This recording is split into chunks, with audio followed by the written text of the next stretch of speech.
Hey guys, today we'll be making a banana bread or cake and it is super easy to make. So let's sit back and enjoy the ride.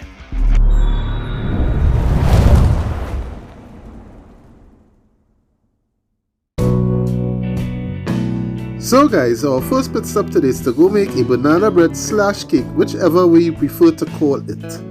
You will need 3 fully ripe bananas, 2 cups of all-purpose flour, 1 teaspoon of baking powder, ½ teaspoon of baking soda, 1 teaspoon of cinnamon, ½ teaspoon of nutmeg, 1 teaspoon of lime or lemon juice, 1 teaspoon of vanilla extract, ½ cup of white sugar, ½ cup of brown sugar, ½ cup of butter, and a 9 by 5 inch loaf pan.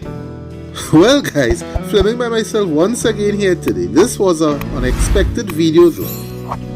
Well, let's get started. Here I have 3 fully overripe bananas which I'm going to mash into a sort of a creamy consistency. You can do this by either using a fork or a potato masher that I have chosen to use.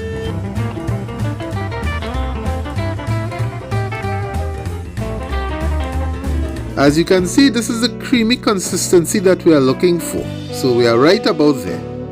So now that we are there, let's set this aside and get another bowl to start creaming our butter and sugar. We'll be using 2 kinds of sugar. In total that will be 1 cup. First I'm going in with a ½ cup of white sugar. Next I'll be going in with a ½ cup of brown sugar, followed by a ½ cup or 4 ounces of softened unsalted butter. So you want to take the butter out of the refrigerator for a couple hours or more to get to that room temperature.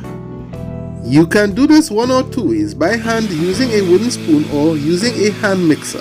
Here I have my hand mixer at a medium speed and I'm going to beat this for about 2 to 3 minutes until it becomes a smooth and creamy texture. After a while, you want to take a plastic spatula or a wooden spoon to scrape the sides of the bowl to make sure you get all of the dry ingredients into that mix. Well guys, I should let you all know this is my first attempt at making a banana bread or any cake of that sort. Well, I've gotten to that creamy texture, so now I'm going in with my 2 eggs. Next in the pool, I'm going in with 1 teaspoon of fresh lime juice. You can use lemon juice as well, followed by 1 teaspoon of vanilla extract. And now that everybody's in the pool, you want to mix this for another 1 to 2 minutes at medium speed. Well guys, so far everything seems to be coming along nicely. So after beating it for about a minute again, we are now going to add our creamy mixture into our banana that we mashed up earlier on. Now that we have added our cream mixture to the banana, we want to gently fold this in to make sure that everything is properly well incorporated. This will take a couple minutes. Now that we have done this, we now want to add our dry ingredients. We'll be going in with 1 teaspoon of salt and also 1 teaspoon of baking powder and ½ a teaspoon of baking soda. We'll also be going in with 1 teaspoon of cinnamon and a ½ a teaspoon of nutmeg, and we'll be going in with 1 of the 2 cups of flour that we are going to be using.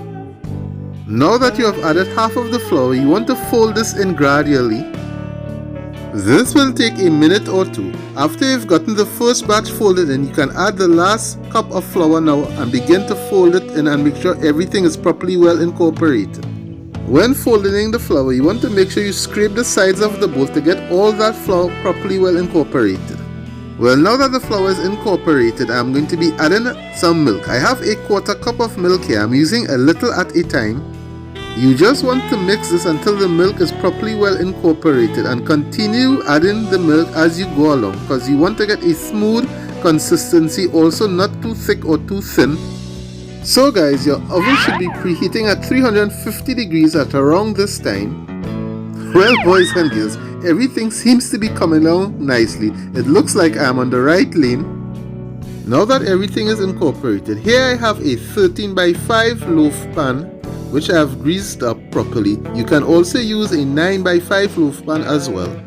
You want to add that mixture to the pan and make sure that you level it off as best as you can with your wooden spoon. So remember guys, I'm by no means a baker. This is all trial and error here. I am just taking you all on this journey, so the ride may be a bit of a bumpy one.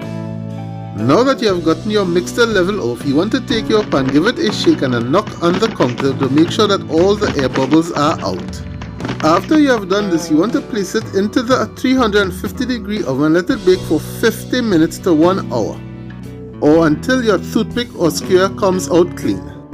So guys, an hour has gone by and here's our banana bread or slash cake, whichever one you prefer to call it. And for the final test, here I've inserted the toothpick and it comes out clean, so that means that we are on the ball. So here's a bit of a top view to see how our banana loaf is looking. And it looks like we have done a mighty fine job. Well guys, for the big reveal, let's slice into our banana bread slash cake and see what we have gotten. Well, it looks pretty fine so far, and here's a bit of a close-up. So let's cut a slice. And so far we are slicing and we are not falling apart, so that seems to be a good sign.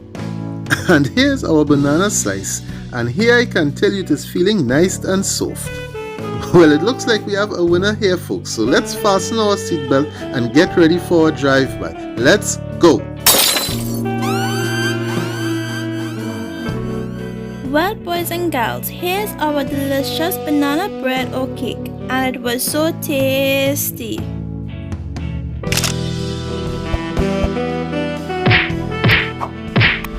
I hope you all enjoyed the video. Like, comment and don't forget to subscribe and turn on the post notifications for more videos. See you all on our next cooking journey, and we're out until next time.